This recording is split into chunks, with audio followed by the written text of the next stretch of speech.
Guys, এটা আমাদের সাথে কি ঘটলো? আমার বর আমাকে কোনোদিন কোথাও নিয়ে যায় না, আজকে বললো চলো এই অবস্থাতেই তোমাকে পুরো জিয়াগঞ্জ ঘুরিয়ে নিয়ে আসি। এ মা দেখো, গাড়ির তেল শেষ, এবার হাঁটতে হাঁটতে যেতে হচ্ছে।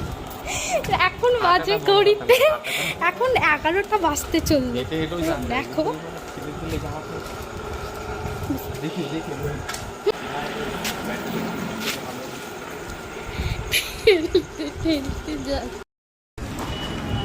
পুরো জিয়াগঞ্জ এখন স্তব্ধ,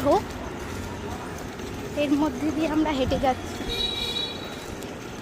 এত বড় শহরে এক বিন্দু তেল নেই, সে গাড়িতে আমরা দিব। এত বড় একটা শহর,